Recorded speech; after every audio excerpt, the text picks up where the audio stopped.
Commander Hyunwoo had seen thousands of ships during his 20 years patrolling the Outer Rim for the Galactic Council. Sleek Veltar cruisers with their mirror-smooth hulls, massive Andromedian dreadnoughts that looked like floating cathedrals. Even the bizarre crystal ships of the Zephyrians made sense once you understood their technology. But nothing had prepared him for what was limping toward his patrol fleet today. The human vessel looked like someone had taken 3 different ships, blown them up, then welded the pieces back together while drunk. Mismatched hull plates covered the surface in a crazy quilt pattern. Some sections were bright silver, others were rust brown, and a few spots looked like they'd been patched with what appeared to be kitchen appliances. Thick welding seams ran everywhere like surgical scars, and several external components dangled from cables that should have been inside the ship.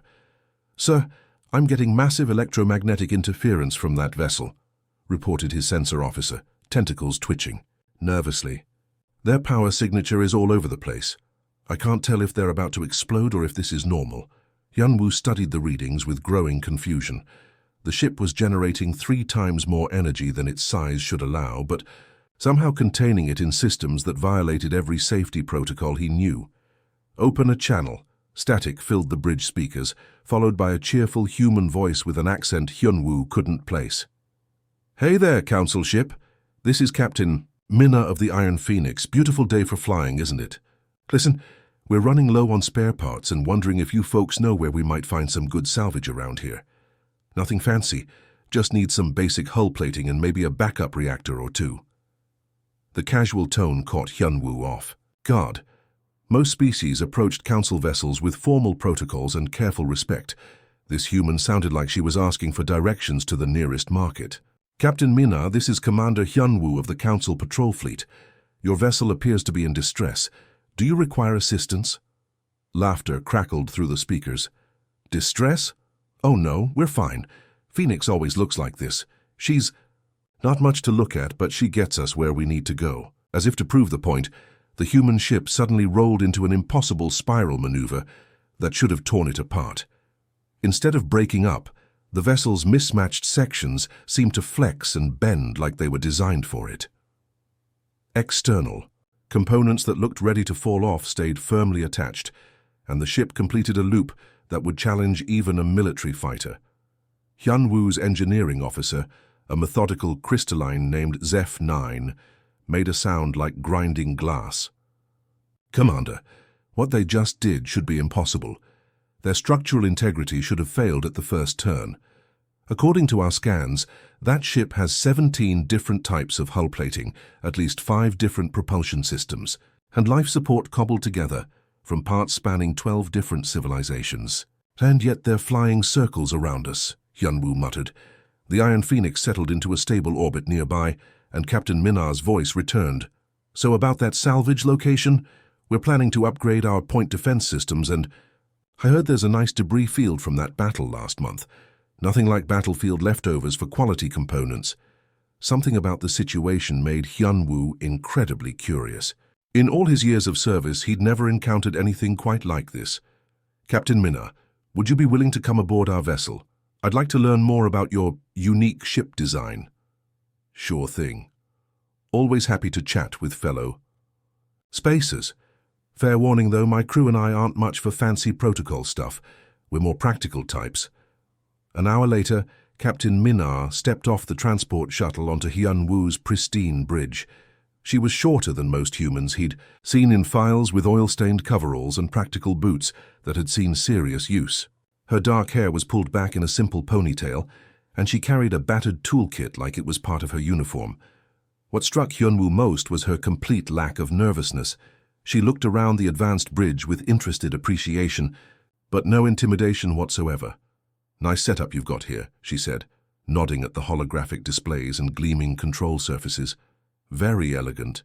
Bet it works great until something goes wrong." Zeph-9 bristled at the implied criticism. "Our systems are built to the highest standards in the galaxy: triple redundancy, fail-safe protocols, and precision engineering."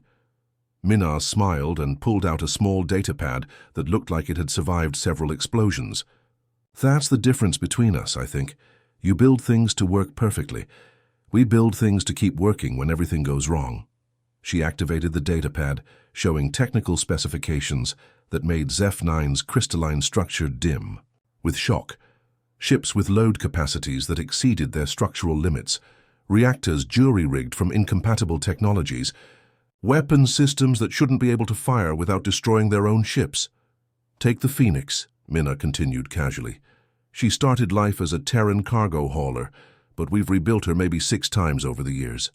Added Krex armor, plating after a pirate encounter, installed Veltar engines when ours gave out near a black hole, and picked up that sensor array from a derelict exploration ship.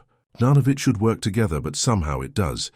But the engineering tolerances, Zeph-9 protested, the stress calculations alone, don't exist, Minna finished cheerfully.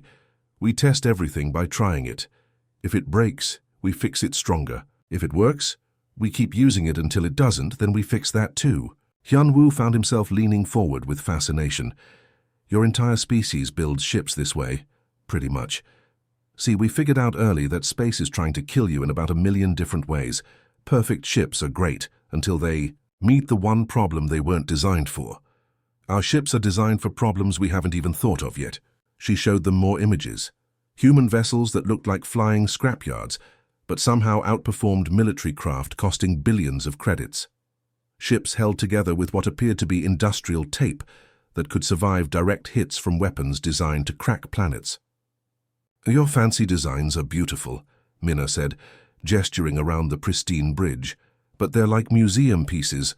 Our ships are like old tools that get the job done. As the meeting continued, Hyunwoo realized they weren't just looking at unusual engineering choices. They were seeing a completely different philosophy about survival, adaptation, and what it meant to build something that would endure. The Council had spent millennia perfecting elegant solutions to known problems. Humanity had spent their time preparing for unknown problems that didn't even exist yet. And somehow their impossible ships actually worked better than anything else in the galaxy.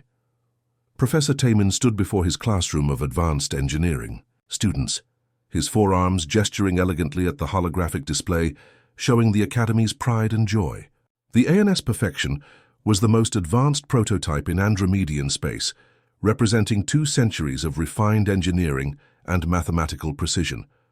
Every curve had been calculated, every system optimized, every component crafted to exact specifications. Today, we will witness a demonstration of primitive shipbuilding techniques, he announced, his voice carrying the authority of someone who had designed some of the galaxy's most respected vessels. Our guest will attempt to improve our prototype using crude human methods. This exercise will clearly illustrate why proper engineering education is essential. His students, representing the finest minds from across the Andromedian Empire, nodded respectfully. They had studied human vessels in their theoretical courses, learning about them as examples of what happened when species tried to build starships without proper scientific foundation.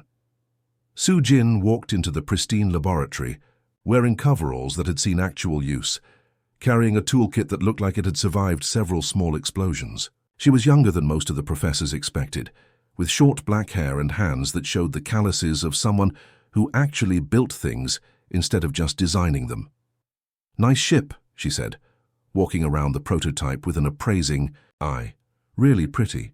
Probably works great under ideal conditions." Taemin's secondary arms twitched with barely concealed irritation. The ANS Perfection represents the pinnacle of naval engineering. It operates at 97% efficiency across all systems, with redundancy built into every critical component. 97%, huh? Sujin ran her hand along the prototype's smooth hull. What happens during the other 3%? Before Taemin could respond, Sujin was already unpacking her tools. "Mind if I take a look at your engine room? I want to understand what we're working with here."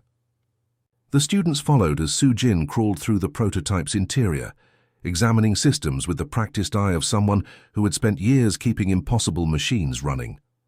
The Perfection's engine room was a masterpiece of organization, with every component positioned for maximum efficiency and aesthetic appeal. "Beautiful work," Sujin admitted. "Everything's exactly where it should be. Very clean, very logical." She paused at the main power coupling. What happens if this gets damaged?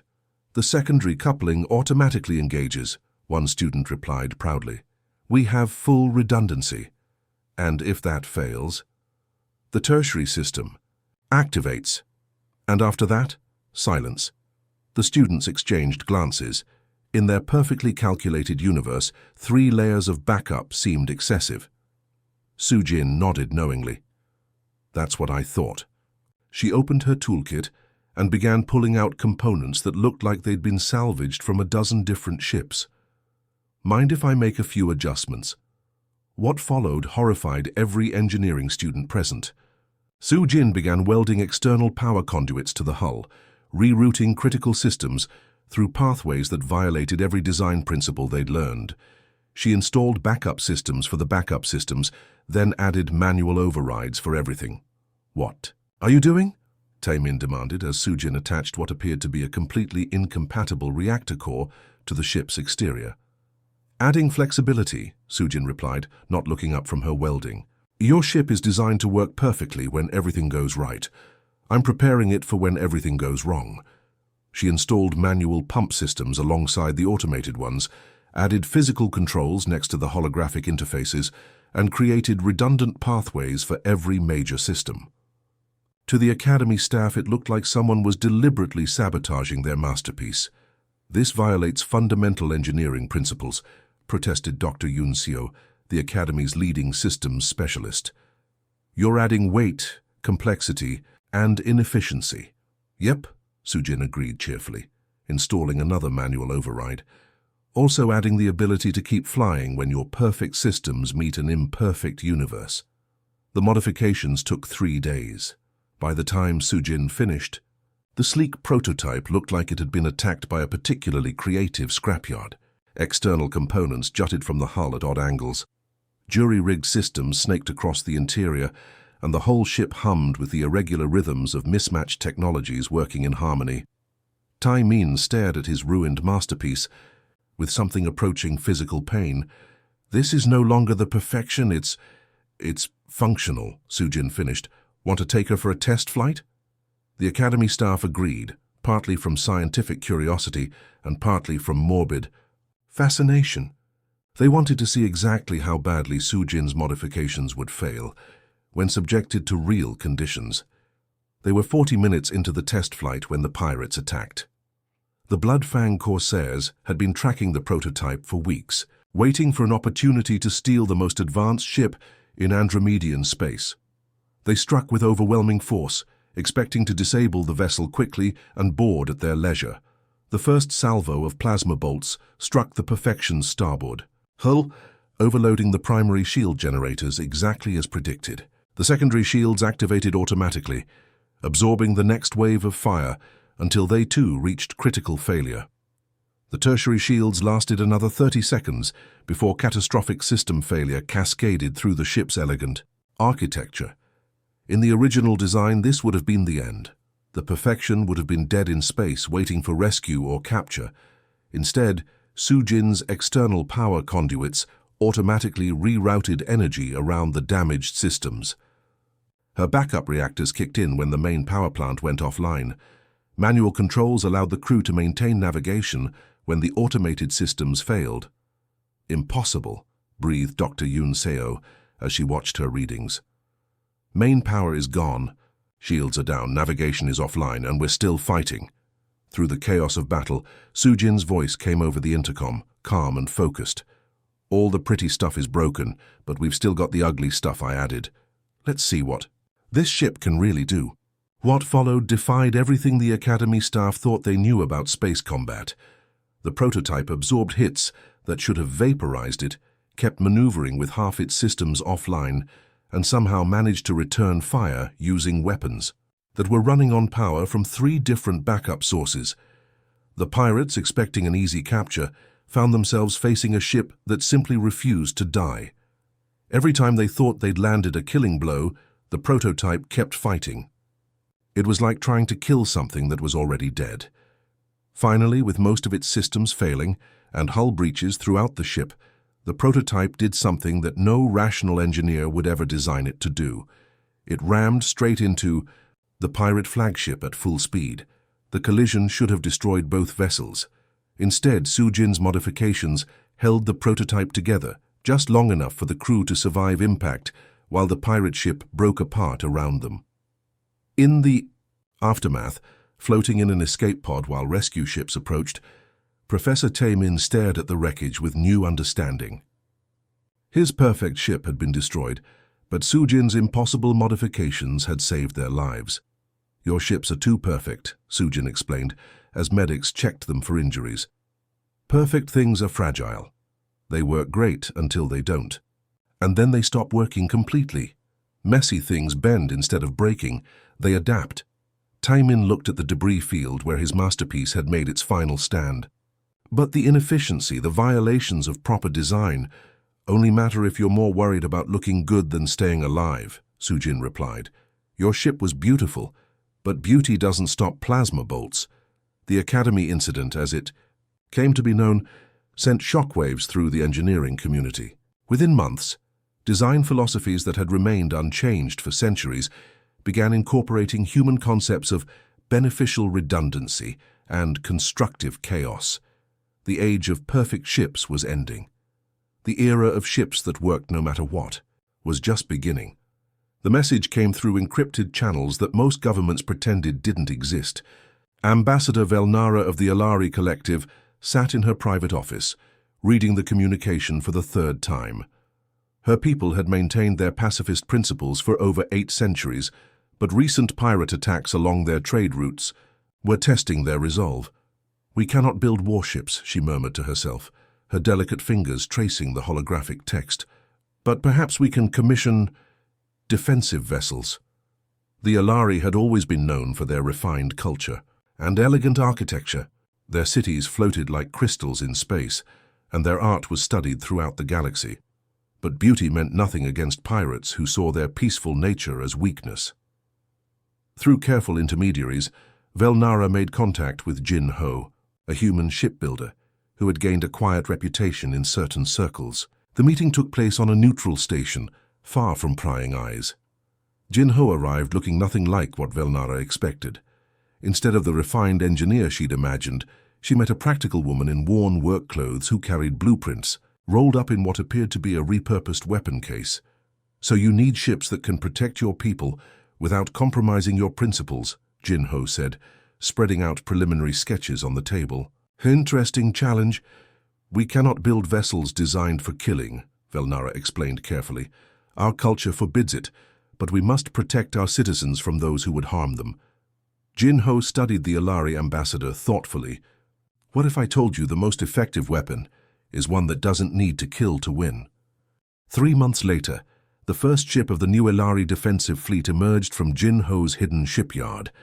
Velnara stared at the massive vessel through the viewing port, her mouth slightly open in shock. The ship looked like someone had taken an entire city and taught it to fly. Graceful spires rose from the main hull, connected by delicate bridges that somehow managed to look both beautiful and functional. Gardens were visible through transparent sections, and the whole vessel seemed to glow with soft, welcoming light.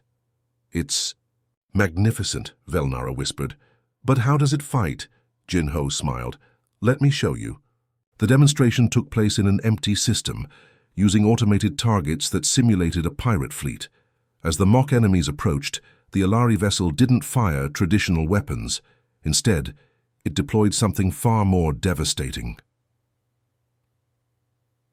Tractor beam arrays activated across the ship's surface, creating a web of gravitational fields that caught the attacking vessels like insects in amber. The pirates' weapons fired harmlessly into space as their ships were held motionless, unable to maneuver or escape. Then came the coup de grace. Millions of small pods launched from the defensive ship, each one containing a specialized gel that spread across enemy hulls and hardened instantly. Within minutes, the entire pirate fleet was encased in a substance that blocked their sensors, jammed their communications, and made their weapons inoperable. "Non-lethal, but completely effective," Jin Ho explained as they watched the helpless. "Pirate ships drift in space.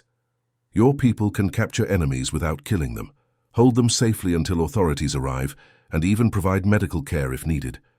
But the Alari weren't the only ones who had heard about human shipbuilding capabilities.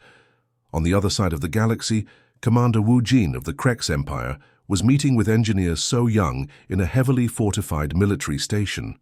The Krex were the opposite of the Alari in every way, a warrior culture that believed strength was the only truth that mattered. "We want ships that can crush our enemies completely," Wu Jin declared, his scarred hands clenched into fists.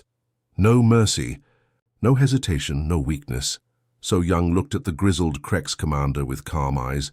"I can build you ships that will never lose a battle." "Good. When do we start?" "First, let me ask you something. What good is winning a battle if you can't hold the territory afterward? What's the point of destroying your enemies if you can't help the survivors rebuild?" Wu Jin frowned. "We are warriors, not social workers." "The best warriors are both," So Young replied. "Let me show you what I mean." The Krex battle cruiser that emerged from So Young's shipyard looked like nothing the Empire had ever commissioned. Yes, it bristled with weapons and armor, but it also featured massive cargo bays, advanced medical facilities, and what appeared to be temporary housing for thousands of civilians. "This is not a warship," Wu Jin complained when he first saw the vessel. "It's a floating city." "It's both," So Young corrected. "And that's what makes it unbeatable." The first test came sooner than expected. A rebellion had broken out in the outer territories, and Wu Jin's new ship was dispatched to restore order. The rebels had fortified themselves on a mining colony, using the civilian population as shields. Traditional Krex doctrine would have called for overwhelming firepower, acceptable casualties, and quick victory. But as Wu Jin approached the conflict, he began to understand what So Young had built for him. The battle itself was fierce but brief. The ship's weapon systems were more advanced than anything the rebels possessed, and their resistance crumbled quickly. But what happened next was unprecedented in Krex military history. Instead of simply claiming victory and leaving, Wu Jin's ship immediately began providing medical care to wounded rebels and civilians alike. Mobile hospitals deployed from the vessel's cargo bays, setting up treatment centers that could handle hundreds of patients. Food distribution systems activated, ensuring no one went hungry during the chaos of post-battle recovery. Most surprisingly, the ship's construction crews began immediately repairing damage to the colony's infrastructure. Within hours of this battle's end, power was restored, water systems were functioning, and temporary housing was being erected for families whose homes had been destroyed. "What are you doing?" demanded Admiral Kesfor when he arrived to inspect the aftermath. "Why? Are you wasting resources on defeated enemies?" Wu Jin stood on his bridge watching as his crew worked alongside former rebels to rebuild the colony. "Because So Young was right. We didn't just win a battle, we won a planet. These people aren't our enemies anymore, they're our citizens." The results spoke for themselves. Within weeks, the mining colony was producing more resources than it had before the rebellion. Former rebels were enlisting in the Krex military, grateful for the mercy they'd been shown. Word spread to other potential trouble spots, and several planned uprisings surrendered without a fight. "Your ship," Admiral Kesfor said quietly, "has done something our fleet hasn't accomplished in decades. It has won without creating new enemies." Meanwhile, So Young was explaining her philosophy to other potential clients. "Any ship worth building should do everything. You want to fight? Fine. But you should also be able to heal, shelter, feed, and rebuild. Specialization is for insects. Intelligent species build tools that adapt to any situation." The secret commissions continued, spreading human design philosophy throughout the galaxy. The elegant Veltari received ships that looked like works of art, but could perform complex scientific research while defending themselves. The practical Zephyrians got vessels that could mine asteroids, fight pirates, and serve as diplomatic meeting spaces all at the same time. Each client expected ships that matched their existing preconceptions. Instead, they received vessels that challenged everything they thought they knew about what a starship could be. The Alari discovered that their floating cities could explore unknown regions, establish peaceful contact with new species, and serve as mobile embassies. The Krex learned that their battle cruisers could win wars by making peace more attractive than continued fighting. Word of these impossible ships spread through underground networks, carried by traders, diplomats, and mercenaries who had seen them in action. Always the same story. Humans didn't just build ships, they built solutions to problems their clients didn't even know they had. The thing about humans, one Veltari diplomat confided to her colleague, is that they don't think in categories. They don't see warships and science vessels and cargo haulers. They just see ships that need to do whatever the situation requires. The age of specialized vessels was quietly ending, replaced by something far more practical and infinitely more useful. Ships that could adapt, evolve, and meet any challenge the galaxy could throw at them, all because humans refused to accept that anything should only do one thing well. The alarm that echoed through Council headquarters wasn't like the usual emergency signals. This one carried a tone of absolute desperation that made even the most experienced diplomats stop what they were doing and listen. Admiral Hyunwoo rushed into the crisis center to find chaos, unlike anything he'd seen in his decades of service. "Report," he demanded, taking in the massive holographic display showing dozens of red warning indicators scattered across known space. "The Kepler defense grid has activated," reported his intelligence officer, her voice barely steady. "All of it. Every automated station, every weapons platform, every single system the ancients left behind." Hyunwoo felt his blood turn cold. The Kepler defense grid was a legend, a network of automated defenses built by a long-dead civilization to protect their territory.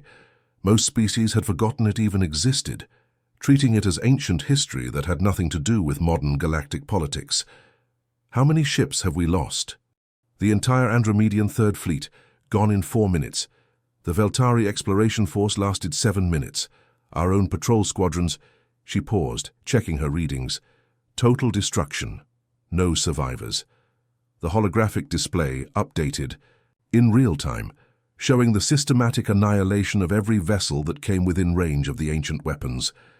The machines were methodical, precise, and utterly merciless. They had been dormant for over 1,000,000 years, but they awakened with targeting systems that had been perfected across eons of warfare. "How is this possible?" demanded Council Speaker Zethara, her multiple arms gesturing frantically at the display. "These systems should have degraded, failed, broken down over time." "The ancients built things to last," Hyunwoo replied grimly. "And apparently they built them to remember enemies." The pattern became clear over the following hours. The defense grid identified any vessel capable of faster-than-light travel as a potential threat and eliminated it immediately. The machines didn't negotiate, didn't issue warnings, didn't discriminate between military and civilian targets. They simply destroyed everything that moved through space.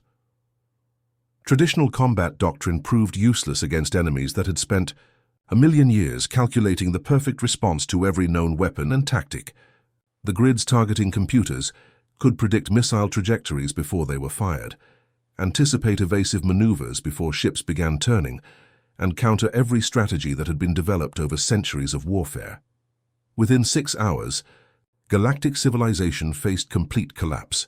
Trade routes were closed, communication networks were failing, and entire star systems were cut off from the outside universe. The machines were systematically isolating every populated world, preparing for what appeared to be total extermination. That's when someone remembered the humans and their impossible ships. The emergency council session took place on a heavily shielded station in neutral space, one of the few locations still considered safe from the ancient weapons. Representatives from every major power sat around a table that had once hosted trade negotiations and diplomatic ceremonies. Now "We're planning for survival. We need Admiral Jaewon," Hyunwoo announced to the assembled delegates. "Her fleet is our only hope." "The humans?" Speaker Zethara's voice carried disbelief. "Their ships are barely functional. How can they succeed where our finest vessels have failed?" "Because their ships don't make sense," Hyunwoo replied. "The defense grid's computers are designed to counter logical tactics and predict rational behavior. Human vessels are neither logical nor rational." The call went out through encrypted channels, reaching Admiral Jaewon at her hidden base in the Outer Rim. The message was simple. The galaxy was dying, and only humanity's chaotic fleet could save it. Jaewon's response was equally direct. "We'll be there in 3 days. Tell everyone to stay out of our way." The human armada that assembled near the crisis zone defied every principle of naval organization. Ships that had no business being in the same fleet flew in loose formation, their mismatched designs creating a fleet that looked more like a mobile scrapyard than a military force. J1's flagship, the Unconquerable Spirit, had started life as an asteroid mining vessel. Over the years, it had been rebuilt so many times that its original specifications were meaningless. Krex plasma cannons jutted from ports designed for mining lasers. Veltari shield generators hung from external mounting points that violated every safety regulation. The bridge had been moved 3 times and now occupied what used to be a cargo bay. Captain Doyon commanded the Stubborn Mule, a former luxury yacht that someone had converted into what she cheerfully called a flying disaster. The ship's armor plating had been installed by at least 6 different species, creating a patchwork pattern that hurt to look at. None of the pieces matched, but somehow they all worked together. Other vessels in the fleet were equally bizarre. Cargo haulers bristled with battleship weapons. Racing ships carried missile batteries that should have torn them apart. A former passenger liner had been converted into a mobile fortress that could somehow still serve drinks in its observation lounge while engaged in combat. "Admiral," reported Captain Min Seok from his converted garbage scow, "I'm picking up the defense grid scanning beams. They're trying to analyze our ships." "Let them look," J1 replied calmly. "They won't like what they find." The ancient machines encountered something they had never faced before, vessels that defied analysis. Their million-year-old computers tried to calculate optimal firing solutions for ships that shouldn't exist, predict the behavior of crews that followed no recognizable tactical doctrine, and counter weapons systems that had been cobbled together from incompatible technologies. The first engagement took place near the outer edge of the defense grid. 3 automated platforms, each one capable of destroying an entire fleet, focused their weapons on the approaching human vessels. Planet-killer beams lanced out with mathematical precision, targeting what their computers identified as critical systems. The beams struck Doyon's ship directly amidships, hitting what should have been the main reactor. Instead, the energy struck a section of armor plating that had been arranged in a pattern so chaotic it accidentally created a deflection field. The deadly beam scattered harmlessly into space while the Stubborn Mule continued its approach. "Well, that was unexpected," Doyon reported cheerfully over the comm. "Anyone else having strange luck today?" Similar scenes played out across the battle zone. Captain Yoon Ho's vessel absorbed a direct hit from an antimatter torpedo because his ship's hull had been patched with materials from 12 different civilizations, creating an accidental composite armor that distributed the explosion's energy in ways no engineer could have predicted. The converted garbage scow somehow survived, having its entire front section vaporized because Min Seok had installed so many backup systems that the ship could keep fighting with 3/4 of its mass missing. "The machines can't figure us out," observed J1 as she watched the ancient weapons firing wildly at targets they couldn't properly identify. "Their computers are designed to fight rational enemies using logical tactics." "And we're neither rational nor logical," added Doyon, performing a barrel roll that should have torn her ship apart. The battle became a masterclass in controlled chaos. Human vessels attacked from impossible angles, used weapons that shouldn't work, and somehow kept fighting long after they should have been destroyed. The defense grid's perfect targeting systems encountered ships that bent instead of breaking, adapted instead of failing, and refused to behave according to any predictable pattern. Captain Sungmin's vessel, a former mining ship converted into something resembling a flying toolbox, actually began repairing itself during combat. His crew had installed so many redundant systems that battle damage triggered automatic repairs that made the ship stronger than it had been before the fight started. The ancient machines, for the first time in a million years, encountered an enemy they couldn't analyze, predict, or defeat. Their perfect calculations meant nothing against opponents who had built success from organized failure. "Sometimes stupid works better than smart," Doyon announced, as her ship survived another planet-killer beam through sheer impossibility.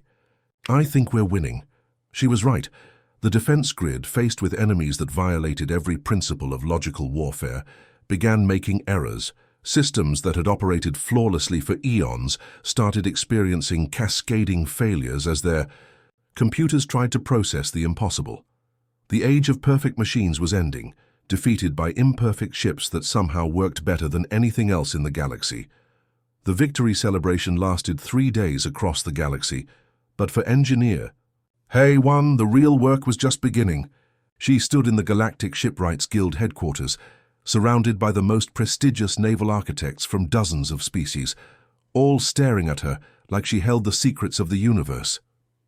"Explain it again," demanded Master Builder Kexthon, his crystalline form flickering with confusion.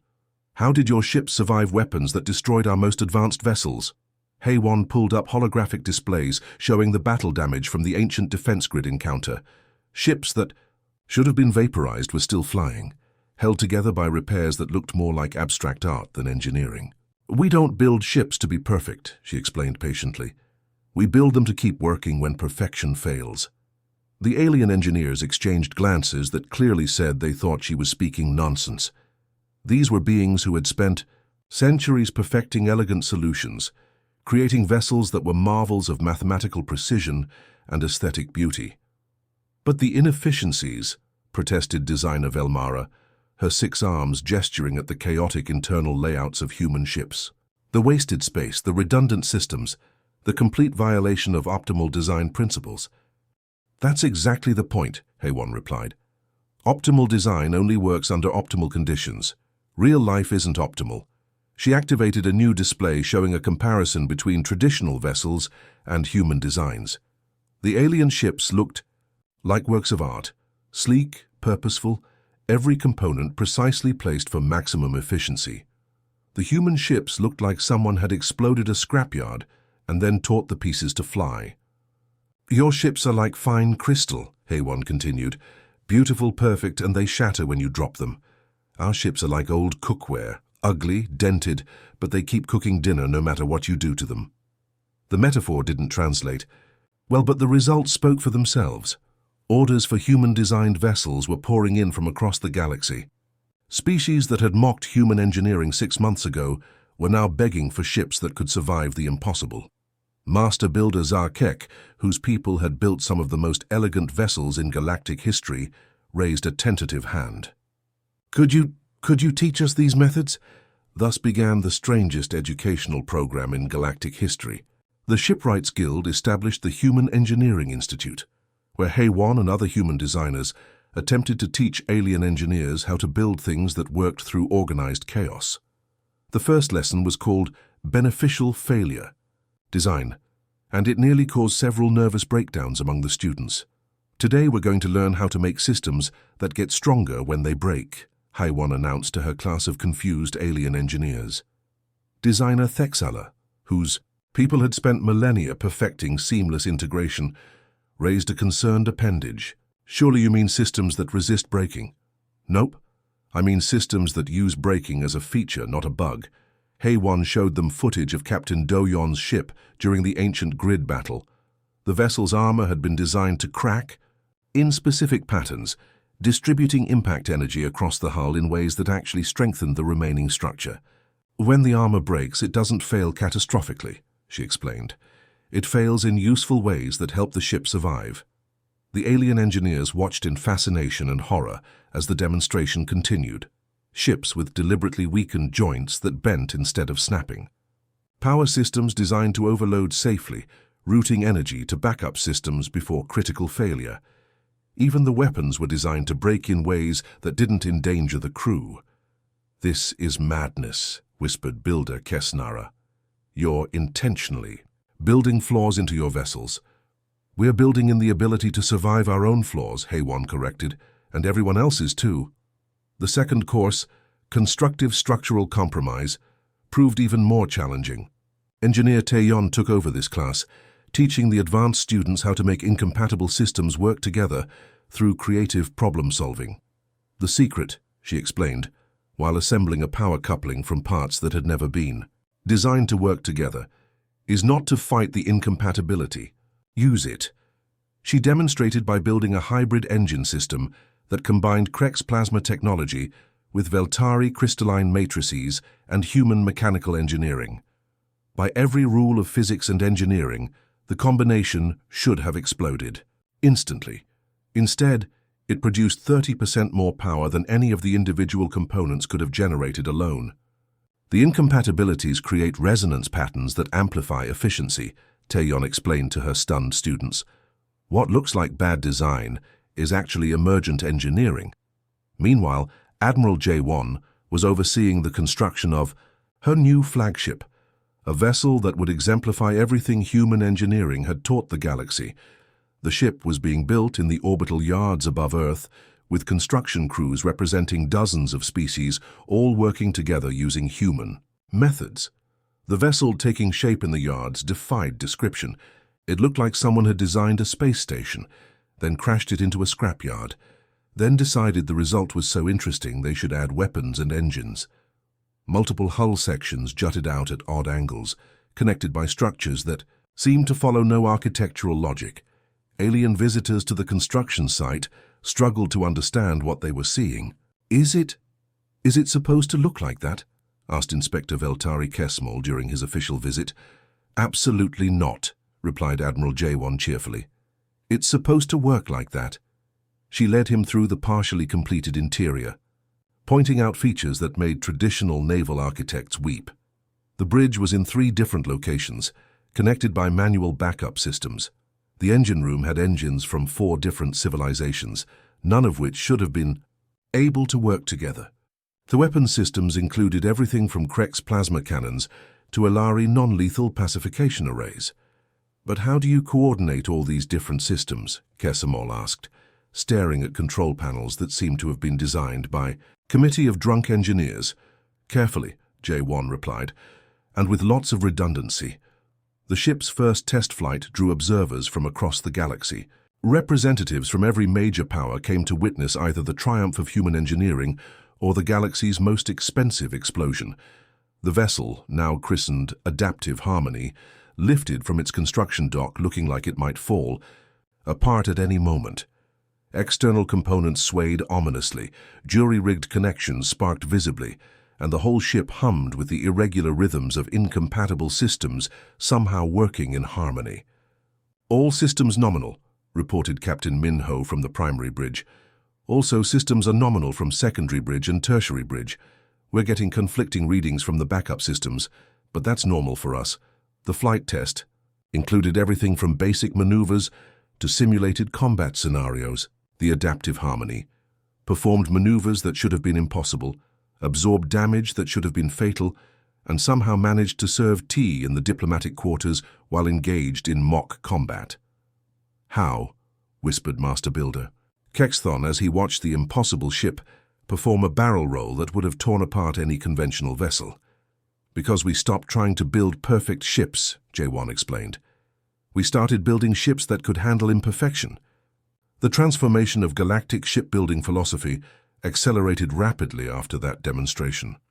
Within a year, vessels incorporating human design principles were operating throughout known space. They were ugly, inefficient by traditional standards and completely unstoppable. Captain Yoon Seo, commanding one of the new hybrid vessels, sent back regular reports that baffled traditional naval theorists. "Took heavy damage in combat today," read one typical report. "Lost main engines, primary weapons, and most of the bridge. Ship is now operating better than when we started. Crew morale is excellent. Recommend this approach for future engagements." The Velitari, once known for the elegant beauty of their vessels, began producing ships that looked like flying art installations designed by someone having a creative breakdown. They were magnificent disasters that could serve as diplomatic vessels, scientific laboratories, or mobile fortresses depending on the situation. The Krex, masters of military efficiency, found themselves building warships that could also serve as hospitals, schools, and community centers. Their latest battlecruiser included a full civilian district, complete with parks and shopping areas. Even the Alari, committed to their peaceful principles, discovered that human-designed defensive systems could protect their territory, while simultaneously providing humanitarian aid to anyone who needed it. Engineer Haewon stood in her office at the Human Engineering Institute, looking out at the orbital yards where dozens of impossible ships were under construction. Representatives from species she'd never heard of were requesting training in human design principles. The waiting list for courses stretched for months. "You know what's funny?" she said to her assistant, Engineer Dong Min, who was reviewing applications for the next semester. "What's that? We never actually figured out the secret to good engineering. We just stopped trying to avoid bad engineering." Dong Min looked up from his paperwork, considering the observation. Maybe that's the same thing. Outside their window, a newly completed vessel was taking its maiden voyage. The ship looked like someone had tried to build a cathedral out of spare parts while drunk, then decided to add rocket engines as an afterthought. It was beautiful in its absolute refusal to make sense. It was also the most requested ship design in the galaxy. The age of perfect vessels was over. The era of ships. That worked no matter what had begun, and it was magnificent in its complete chaos.